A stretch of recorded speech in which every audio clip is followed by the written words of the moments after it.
Hey all you whiskey lovers, today we're going to talk about whiskey wheels. What can you expect in them, what makes one better than the other, and my favorite. Let's dive into it.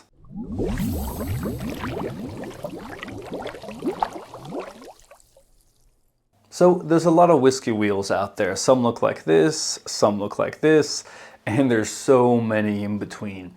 So which one do I recommend, or which one do I use the most? That's actually going to be the whiskey wheel from Dr. Don Livermore.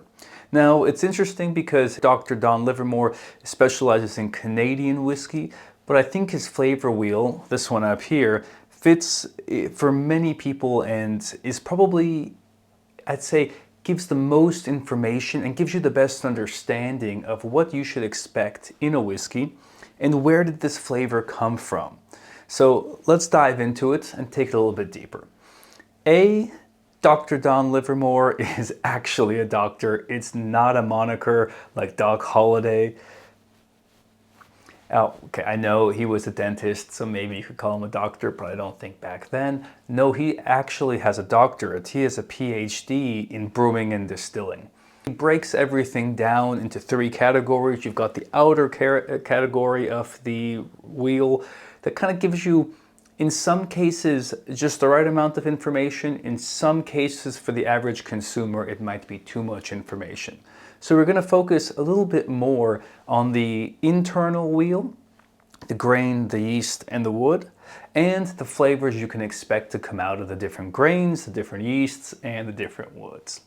Now you might be thinking, Armand, whiskey, usually we talk about water, grain, and yeast.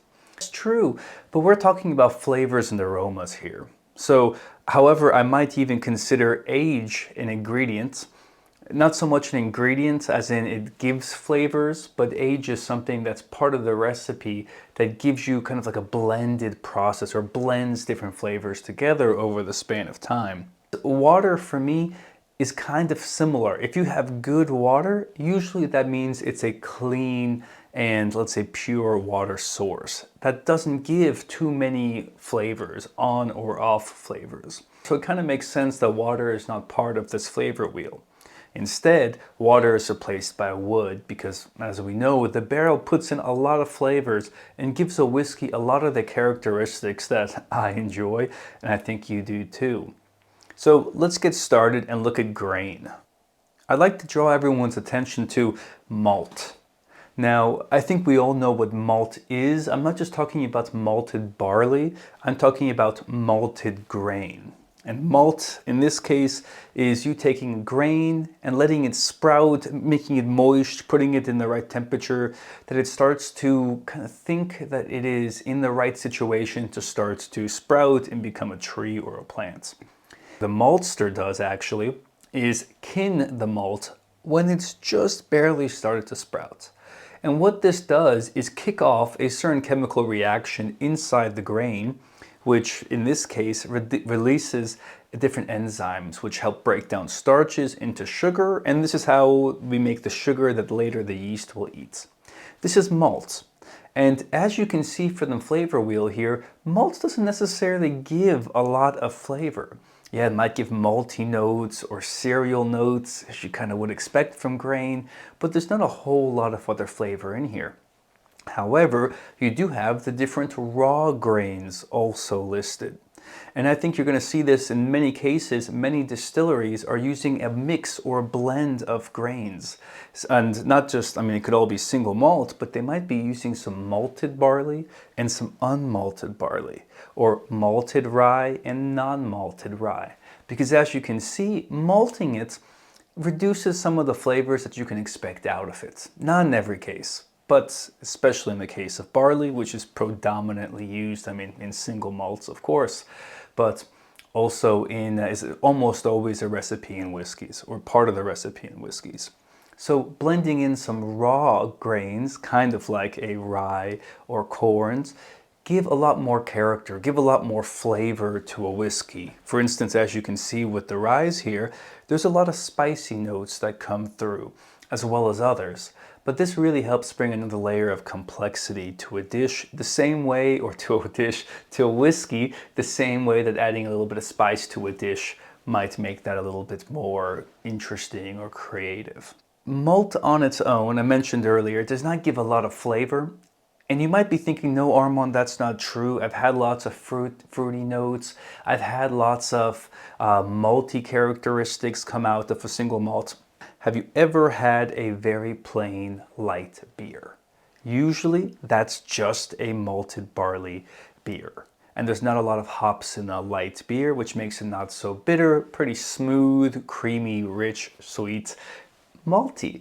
And that same malted barley is very similar, or in some cases the exact same, that a distiller would use in their whiskey.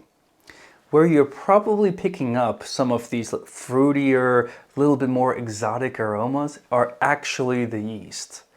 If you think about it, how many distilleries are in Scotland? There's a lot.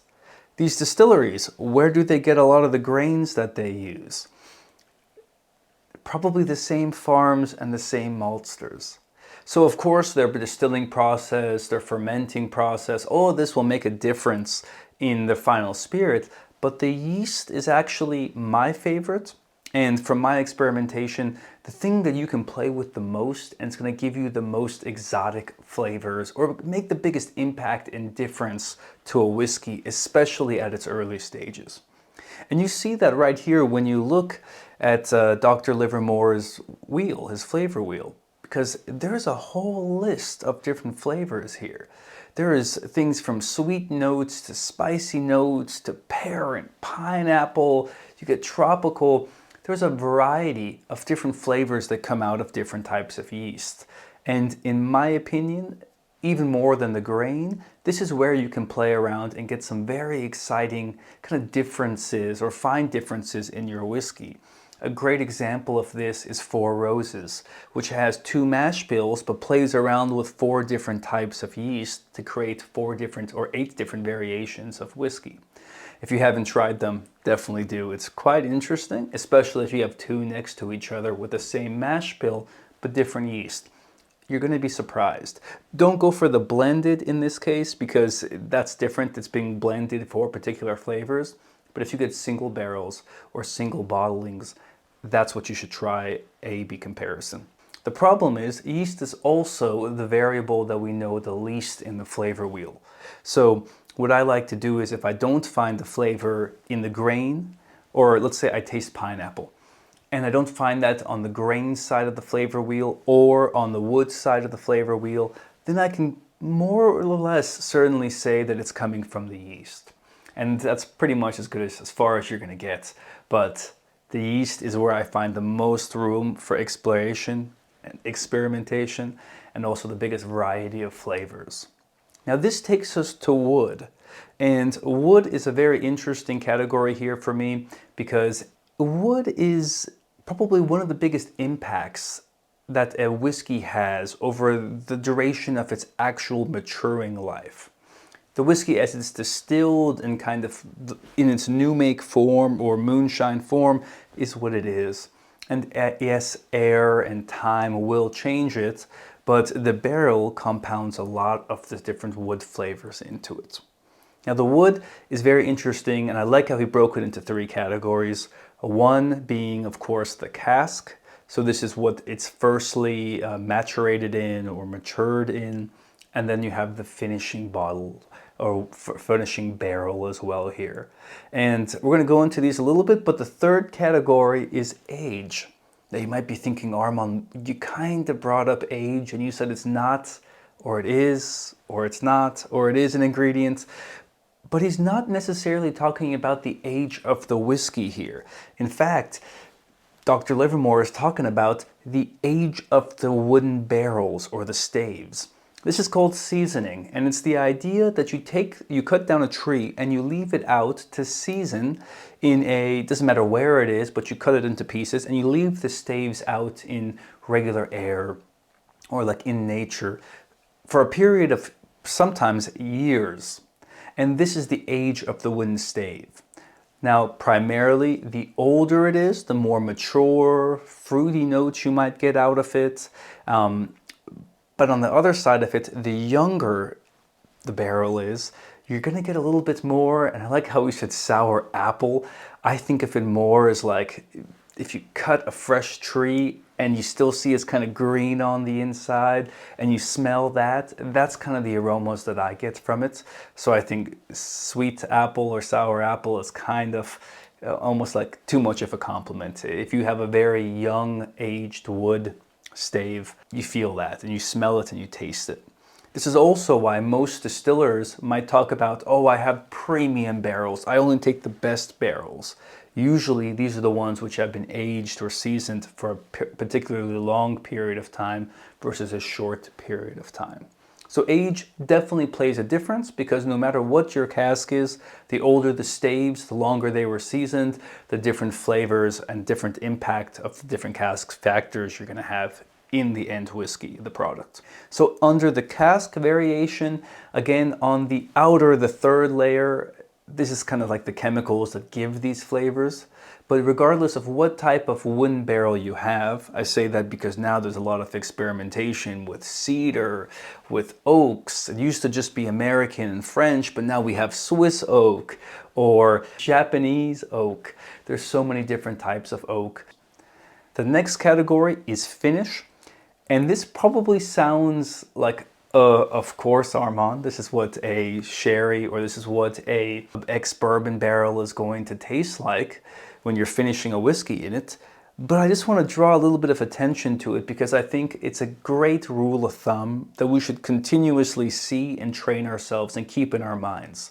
Following this exact breakdown, I was able to win. This was, well, depending on when you see this, a few months ago, but I won a competition in our local whiskey store, Multimore, by being able to pick out what was the finish, or what barrel was the whiskey finished in for 4 different whiskeys which were laid out for us to test. And by following the same guidelines on this whiskey wheel, was I able to get 4 out of 4 of the finished barrels. So definitely worth looking into. It's very interesting. And if nothing else, if you forget the whole wheel, just focus on the wood. Because the wood, you will almost always have this information on a whiskey, on a bottle. You'll be able to figure out very quickly what type of barrel was this finished in, what was the original barrel that this was matured in, and for how long. So you can get a lot of this information from the bottle and cross-reference that with Dr. Livermore's wheel here and start to make that connection. To give you an example of why I love this wheel so much and it's my go-to, let's think of it like this. Somebody gives you a glass of whiskey. You have no idea what it is for a whiskey. You smell it, you take a sip of it. Okay, what am I getting out of it? A little bit of cereal, a little bit of malty notes. What was that? Pear, pineapple maybe. Definitely getting a little bit of spice, getting a little bit of vanilla, and maybe some sweet, fruity notes in there as well. Well, if I take that same information, what I just tasted, and I look back at the flavor wheel, I can more or less guess what type of whiskey I just had.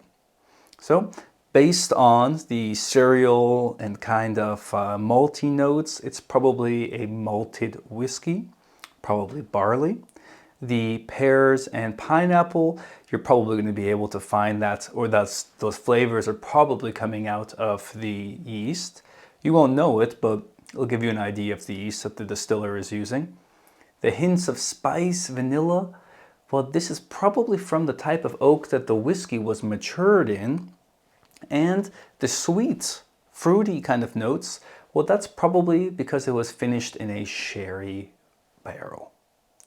So very quickly, by just going through what you're tasting and what you're feeling or discovering in a glass of whiskey, and cross-referencing that with the flavor wheel, you'll be able to know a lot more about the whiskey than just what's written on the bottle or the people next to you. So with that, challenge yourself. Next time you have a glass of whiskey, or maybe you have 2 or 3, mix them up and compare it to this flavor wheel. You can find it online. I'll put a link of it in the description, but it's definitely worth challenging yourself and your whiskey knowledge and seeing if you can figure out where the flavors in the glass come from. Because this is how the professionals look at it when they're crafting a type of whiskey. I'll tell you, for my whiskey, It was very, very specific on looking at the different notes and characteristics that I think I'm going to get from all the different ingredients and components I put into the product to give a flavor profile that I was happy with, or I was looking and striving to achieve. Maybe you can figure out what the distiller was thinking. But with that, I'm going to leave you all. Cheers to you. Your next glass of whiskey may be compared to a flavor wheel.